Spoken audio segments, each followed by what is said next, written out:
हम लाते हैं top news, आपके फेवरेट टॉक शोज और अनलिमिटेड एंटरटेनमेंट सिर्फ YouTube पर। अगर आपने अभी तक हमारा चैनल सब्सक्राइब नहीं किया तो अभी सब्सक्राइब करें और बेल आइकॉन को क्लिक करके हमारी लेटेस्ट वीडियोस के बारे में अपडेट जानें। सब्सक्राइब कीजिए और हम आपको लिए चलेंगे आपकी फेवरेट वीडियो की तरफ।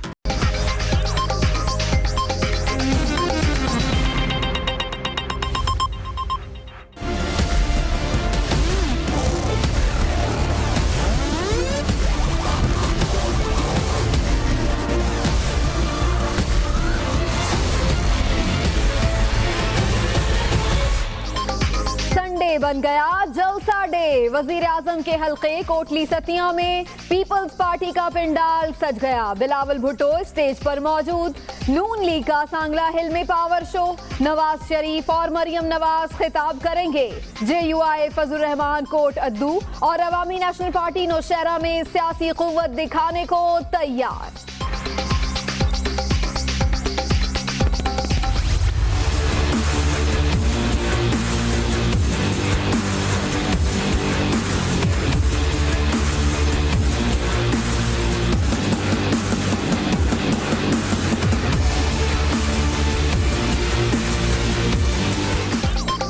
MKM पाकिस्तान के 2 धड़ों का अलग अलग यौम तासीस। PIB वालों का लियाकताबाद फ्लाईओवर पर पंडाल। बहादुराबाद वालों की निश्तर पार्क में तैयारियां जारी। फारूक सत्तार की कन्वीनरशिप मानने को तैयार, लेकिन राबता कमेटी तहलील करने की शर्त खत्म करें, कुंवर नवीद जमील का मुतालबा।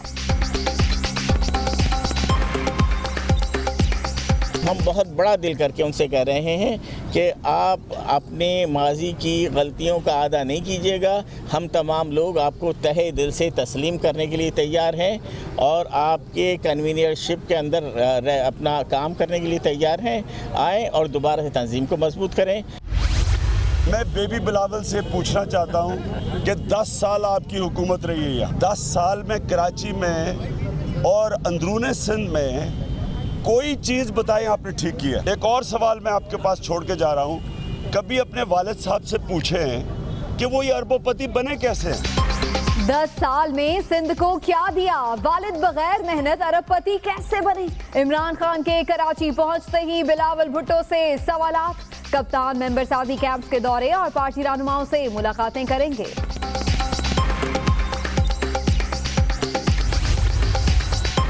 सत्यानाश और बेड़ा गर्क थ्योरी अब नहीं चलेगी। इमरान खान के झूठे प्रोपेगेंडा की हकीकत अवाम जान चुके। वजीर दाखिला एहसन इकबाल कप्तान पर बरहाल। सियासत में कुछ हरफे आखिर नहीं। PTI से सीट एडजस्टमेंट खारिज इम्कान नहीं। इमरान खान पीपल्स पार्टी से गले मिलें तो अच्छा है, खुर्शीद शाह का मशवरा। शरी रहमान के ऑपोजिशन लीडर सेनेट बनने का दावा। एस्टेब्लिशमेंट या किसी पे इल्ज़ाम लगाना ये तो सियासत है, वो सियासत कर रहे हैं बेसिकली। मियाँ साहब कल भी मैंने कहा बुजुर्ग हैं, हमारे लीडर हैं पाकिस्तान के, वो जो चाहें कहें। एस्टेब्लिशमेंट के मुंतखब कराने का इल्ज़ाम सच नहीं। नवाज शरीफ हमारे बुजुर्ग, जो चाहे कहें, किरदार साबित करेगा कि सियासी हूँ या गैर सियासी। चेयरमैन सेनेट सादिक संजरानी की कोयटा में मीडिया से गुफ्तगू। ख्वाजा आसिफ के खिलाफ केस। नैब ने PTI रहनुमा उस्मान डार से मुआवनत मांग ली। दस्तावेजी सबूत और शवाहिद पेश करने की हिदायत। पंजाब हुकूमत और पाक फजाइया के दरमियान फोर्ट मनरो में कैडेट कॉलेज तामीर करने का मुआहिदा। अच्छी तालीम से बेहतर नस्ल परवान चढ़ती है। वज़ीर आला पंजाब शहबाज शरीफ और एयर चीफ मार्शल सुहेल अमान का इजहार ख्याल।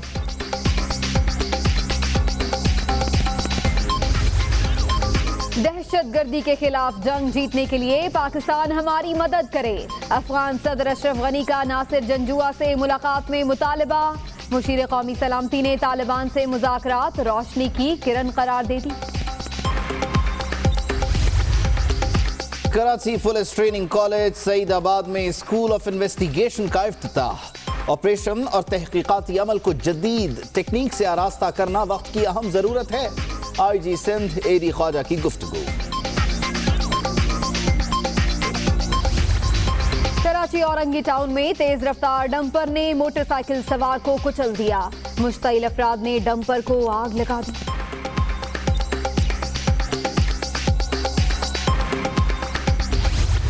पार्टी का एक जलसा है, तो इस तरह से आज का ये संडे भरपूर सियासी संडे बन चुका है। खास तौर पर अगर पीपल्स पार्टी की बात की जाए तो आज के रोज उन्होंने चुना है वजीर आजम के हलके को और यहां पर यलगार कर दी है। कोटली सतिया में सियासी कुव्वत का मुजाहरा किया जा रहा है। पाकिस्तान पीपल्स पार्टी की जानिब से पिंडाल सज चुका है। स्टेज पर बिलावल भुट्टो जरदारी इस वक्त मौजूद हैं और अभी आप बराह रास्त मनाजिर देख रहे हैं जिसमें देखा जा सकता है कि बिलावल भुट्टो जरदारी को रिवायती पग यहाँ पर पहनाई गई है और आसपास भी जियाले यहाँ पर मौजूद हैं और जियालों से ये पिंडाल भरा हुआ है। जोशो खरोश उरूज पर है इस वक्त। बिलावल भुट्टो जरदारी को अपने दरमियान पाकर नारेबाजी खूब की जा रही है। पुरजोश हैं जियाले, पार्टी तरानों पर रक्स किया जा रहा है। और एक दफा फिर से आपको ये बता दें कि ये शाहिद खाकान अब्बासी का हलका है जहां पर आज बिलावल भुट्टो जरदारी जियालों का लहू गरमाएंगे। जबकि दूसरी जानिब अगर नून लीग की बात की जाए तो सांगला हिल का इंतखाब किया गया और यहाँ मौजूद होंगे मुस्लिम लीग नून के कायद मोहम्मद नवाज शरीफ। उनकी साहबजादी भी उनके साथ यहाँ पिंडाल में पहुंचेंगी और बताया जा रहा है कि दोनों ही रहनुमा यहाँ खिताब करेंगे। पिंडाल सज चुका है, मतवाले पुरजोश हैं। ये फजाई मनाजिर आप अपनी टेलीविजन स्क्रीन पर देख सकते हैं। यहाँ पर जब जलसा होगा तो बताया जा रहा है कि शाम को तकरीबन यहाँ पर मरकजी क़यादत मौजूद होगी और फिर यहाँ पर खिताब किया जाएगा इन दोनों ही मरकजी रहनुमाओं की जानिब से। तो ये सूरत हाल है सांगला की, कोटली सतिया की। जबकि अगर कराची की बात की जाए तो यहाँ मुत्तहिदा कौमी मूवमेंट तकसीम होने के बाद आज दो अलग अलग मकामात पर यौम तासीस के जलसे कर रही है। NQM पाकिस्तान के धड़े अलग अलग तकरीबात का इनेकाद कर रहे हैं। बात की जाए PIB वालों की तो इन्होंने पिंडाल सजा लिया है लियाकताबाद फ्लाईओवर पर, जबकि बहादुराबाद वाले आज निश्तर पार्क में मौजूद होंगे। वहां पर उन्होंने तमाम तर इंतजामात और तैयारियां मुकम्मल कर ली हैं। दोनों ही जानिब से ये दावा किया जा रहा है कि बड़ी तादाद में कारकुनान यहां पर पहुंचेंगे और हमारे नुमाइंदगान हमें ये बता रहे हैं कि कारकुनान कुछ कंफ्यूज भी हैं कि किस जगह पर जाया जाए और कहां पर ना जाया जाए। तो बहरहाल यहां पर भी तैयारियां तकरीबन मुकम्मल ही दिखाई दे रही हैं। कराची का रुख करते हैं जहां पर मोहम्मद मोहसिन हमारे नुमाइंदे इस वक्त मौजूद हैं लियाकताबाद में। फैसल शकील मौजूद हैं इस वक्त निश्तर पार्क में और जान लेते हैं यहाँ दोनों मकामात पर क्या तैयारियां हैं, क्या इंतजामात हैं, सूरत हाल है क्या। मोहसिन, आपकी तरफ आते हुए लियाकताबाद फ्लाईओवर की अगर बात की जाए तो यहाँ PIB ग्रुप का जलसा है और यौम तासीस के हवाले से इंतजामात किए गए हैं। क्या मंजर है, कैसा जोशो खरोश है और क्या देख रहे हैं, कितना क्राउड आज यहाँ पर उमड़ आएगा इस यौम तासीस के जलसे में शिरकत के लिए? MQM की तकसीम के बाद से जोशो खरोश तो मफकूद हो गया है। जोशो खरोश तो अब नहीं होता। यहाँ पर अभी तक तैयारियाँ जारी हैं। स्टेज बनाया जा रहा है, कंटेनर्स रख के शुरका के लिए कुर्सियाँ लगाई जा चुकी हैं। टाइमिंग इसकी 5 बजे की है, लेकिन आज कराची में मौसम थोड़ा गर्म है तो इस वजह से तवक्को की जा रही है कि मगरिब के बाद ये जलसा शुरू होगा। जहाँ तक क्राउड का कहना है तो लियाकताबाद का जो इलाका है शुरू से ही मुत्तहिदा कौमी मूवमेंट के कारकुनान, हमदर्दों और चाहने वालों का इलाका है और इसके एक तरफ अलकरम स्क्वायर है तो एक तरफ अल आज़म स्क्वायर, ये दोनों रिहायशी मंसूबे हैं। इन्हीं दोनों मंसूबों से अगर सिर्फ लोग यहाँ पर आ जाएं तो पुल पे तिल धरने की जगह ना हो, लेकिन पुल के आधे में सिर्फ इंतज़ाम किया गया है। बहुत ज़्यादा यहाँ पर इंतज़ाम नहीं किया गया शुरका का, लेकिन बहुत मुख्तसर तादाद जो है वो यहाँ पर बहरहाल आ सकती है। और जहाँ तक लोगों की शिरकत का अभी जो है तो अभी तक लोग तकसीम नहीं हुए बहादुराबाद और PIB में, इसलिए लोग किसी का भी जलसा हो, किसी की भी रैली हो, उसमें शिरकत ज़रूर करते हैं। तो तवक्को यही की जा रही है कि मगरिब तक यहाँ पर लोग भर जाएंगे। जो इन्होंने कुर्सियाँ रखी हैं, जितनी भी कुर्सियाँ लगाई हैं वो तमाम की तमाम भर जाएंगी और मगरिब के बाद यहाँ पर जो सरबराह हैं PIB ग्रुप के फारूक सत्तार वो यहाँ पर आकर खिताब करेंगे और आज उनकी तरफ से कोई अहम ऐलान मुतवक्को है। जी ठीक है, आप साथ रहिए मोहम्मद मोहसिन। फैसल शकील से दूसरी तरफ की सूरत हाल जानते हैं। फैसल, हमें बता रहे हैं मोहसिन के ज़्यादा जोशो खरोश देखने में नहीं आता आप जलसों में। अभी जलसागाह क्या आमद शुरू हो चुकी है कारकुनान की और यहाँ पर आप क्या देख रहे हैं, कब तक खिताब होगा रहनुमाओं की जानिब से? जी बिल्कुल, जैसे कि मोहसिन ने बताया कि अब जोशो खरोश वैसा नहीं है जो कि हमने माजी में मुत्तहिदा कौमी मूवमेंट के जलसों में देखा गया है। यहाँ नश्तर पार्क के अतराफ़ में झंडे और बैनर्स तो लगाए गए हैं, पिंडाल भी सज गया है, जलसागाह में कुर्सियाँ भी लग गई हैं, लेकिन अभी तक जो है वो यहाँ पर क्राउड ने आना शुरू नहीं किया है। यहाँ पर कारकुनान नहीं पहुँचे हैं। कंवर नवेद जमील जो है वो यहाँ पर पहुँचे थे, उन्होंने जायज़ा लिया इंतज़ामात का और मीडिया से भी बात की और उनका ये दावा था कि आज जो है वो ये बता दिया जाएगा कि MQM बहादुराबाद के साथ जो है वो कितने लोग हैं। तो बड़ी तादाद में जो है उम्मीदें हैं इनकी कि यहाँ पर जो है वो जलसा जो है वो अजीमो शान होगा और इनका जलसागाह ना सिर्फ भर दी जाएगी बल्कि इसके बाहर भी जो है वो कारकुनान होंगे। तो अभी तमाम किए जा रहे हैं कि एक बड़ा जलसा होगा, लेकिन ये पता तभी चलेगा जब जलसा होगा। फैसल शकील और मोहम्मद मोहसिन, आपका बहुत शुक्रिया। तो आपको बताएं कि बहादुराबाद वाले क्या कहते हैं। गवर्नर नवीद जमील का कहना है कि फारूक सत्तार की कन्वीनरशिप में काम करने को तैयार हैं। फारूक सत्तार राबिता कमेटी तहलील करने की शर्त बस खत्म कर दें। गवर्नर नवीद जमील का यह भी कहना था कि फारूक भाई को तस्लीम करने के लिए तैयार हैं और हमारी जानिब से कोई शर्त नहीं। हमने फारूक सत्तार भाई को ऑफ़र किया है कि वो आएँ और आकर MQM के ऑफिस पे, जो बहादुराबाद में MQM का ऑफिस है, वहाँ पर आएँ और अपनी ज़िम्मेदारियों को संभालें। और हम तमाम बनी नौ इंसान हैं जो हमसे, खुसूसी फारूक सत्तार भाई से जो गलतियाँ हुई हैं उनका दोबारा से आदा ना हो। इस वक्त हमारी कौम को, हमारे शहर को, बल्कि तमाम अर्बन इलाकों को MQM की यकजहती की ज़रूरत है। चेयरमैन तहरीक इंसाफ इमरान खान कराची में मौजूद हैं और इस मौके पर उन्होंने पाकिस्तान पीपल्स पार्टी की क़यादत, ख़ास तौर पर बिलावल भुट्टो जरदारी से मुताल्लिक़ बात की और ये कहा कि बेबी बिलावल से पूछता हूँ कि 10 साल आपकी हुकूमत रही, 10 साल कराची और अंदरूनी सिंध में कोई चीज़ आपने ठीक की। इमरान खान कराची में मौजूद हैं, यहाँ मुख्तलिफ प्रोग्राम्स उनके लिए शेड्यूल किए गए हैं, तरतीब दिए गए हैं। कराची प्रेस क्लब में इस वक्त वो एक तकरीब से खिताब कर रहे हैं, क्या कहते हैं सुनते हैं। कि कराची में गंदगी के ऊपर और जो पानी के हालात हैं और जो सीवरेज सिस्टम पानी के साथ मिल के वो खेतों में वो पानी दिया जा रहा है, सीवरेज सिस्टम वाला पानी 600-650 पॉइंट है जिधर सीवरेज सिस्टम पानी के साथ मिली हुई है और वो लोग उस तरह जो भी पैदावार होगी सीवरेज की वो लोग खा रहे हैं कराची में। तो ये तो मैं चीफ जस्टिस के रिमार्क और उनकी जो कमेटी बनाई है उसकी मैं आपको फाइंडिंग्स बता रहा हूँ।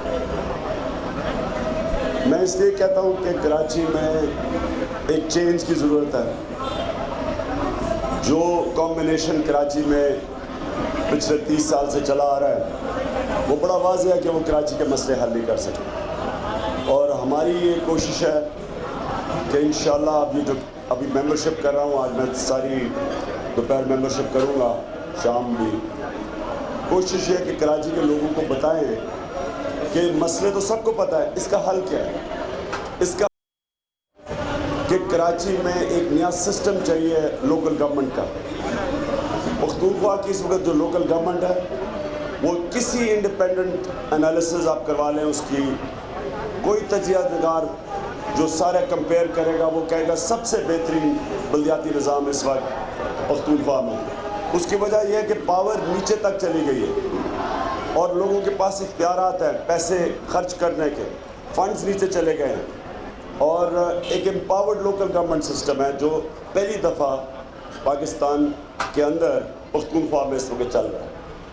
कराची का सबसे बड़ा मसला ये है कि यहाँ लोकल गवर्नमेंट है, उसके पास कोई पावर नहीं है। कराची का दूसरा मसला ये है कि करप्शन की इंतहा है कि जो पैसा लोगों पे खर्च होना चाहिए वो कराची से बाहर जा रहा है, ज़्यादातर दुबई। हम जो चाहते हैं वो नंबर 1 डायरेक्टली इलेक्टेड मेयर, जिस तरह न्यूयॉर्क का मेयर होता है, जिस तरह लंदन मेयर है, एक डायरेक्टली इलेक्टेड मेयर हो, वो अपनी एक्सपर्ट्स की टीम लेके आए जिनमें सीवरेज के एक्सपर्ट हों, जिसमें गंदगी उठाने के एक्सपर्ट हों, जिसमें सारी ट्रांसपोर्टेशन चलाने में कराची की एक एम्पावर्ड लोकल गवर्नमेंट सिस्टम चाहिए। एक मेट्रोपॉलिटन के लिए जो दुनिया में होता है वो कराची में चाहिए। वो जब तक वो सिस्टम नहीं आएगा, जो कराची के जो सिंध का सिस्टम है वो कभी भी कराची के मसले हल नहीं करेगा और ना ही सिंध के मसले हल करेगा। कराची के इसलिए नहीं क्योंकि जो कराची में पार्टी पावर में आती है उसका बेस कराची नहीं है। एक बेस कराची नहीं है, दूसरा उनका इंटरेस्ट कराची में नहीं है और वो सिर्फ कराची को इस्तेमाल करते हैं पैसा बनाने के लिए। जो कराची की पार्टी थी उनका भी जो बड़ी देर तक लीडर वो बाहर लंदन में एजवे रोड पे बैठ के हुकूमत करता था। वो यहाँ नहीं था, और इसलिए आज आप देख रहे हैं कि कराची जो पाकिस्तान का फाइनेंशियल कैपिटल है उसके हालात आपके सामने। हम इंशाल्लाह जो अब पूरी कैंपेन करेंगे, एक प्लान देंगे कराची को, कराची की जो सिविक फैसिलिटीज़ हैं, पानी है, सीवरेज वगैरह, इसको कैसे ठीक करना है लोकल गवर्नमेंट के ज़रिए, और दूसरा पुलिस कैसे ठीक करनी है। बहुत बड़ा मसला कराची का एक ऐसी पुलिस सिस्टम है जो डिलीवर नहीं कर सकती, जिसकी वजह से रेंजेस हैं यहाँ। आज आप पख्तूनख्वा का पुलिस सिस्टम देखें, अब मौका मिले किसी को ज़रूर वहाँ जाके देखें, पाकिस्तान का बेहतरीन पुलिस सिस्टम है, क्योंकि डीपोलिटिसाइज्ड है, मेरिट के ऊपर है, पुलिस एक्ट पास किया है। और मैं ये चाहता हूँ कि ये बाकी भी सूबे जब देख रहे हैं कि कामयाब मॉडल चल रहा है पुलिस का, वहाँ पख्तूनख्वा में क्राइम नीचे आ गई है, दहशतगर्दी नीचे आ गई है, उस सूबे में जो सबसे ज़्यादा दहशतगर्दी थी, क्योंकि वो फ्रंट लाइन स्टेट था दहशतगर्दी का। कबायली इलाका तीन तरफ है, अफगानिस्तान से कबायली इलाके से, वहाँ सबसे ज़्यादा दहशतगर्दी थी पख्तूनख्वा में। आज सबसे ज़्यादा ड्रॉप है, अमन है। अमन ये है कि नवाज शरीफ भी वहाँ तकरीर कर सकता है और असफंदियार भी वहाँ तकरीर कर सकता है, जो पिछले दौर में नहीं कर सकते थे। यही आपके सामने एक निशानी है कि कैसा चेंज आ गया। नहीं तो असफंदियार ने दुबई से तकरीर करनी थी या मलेशिया से।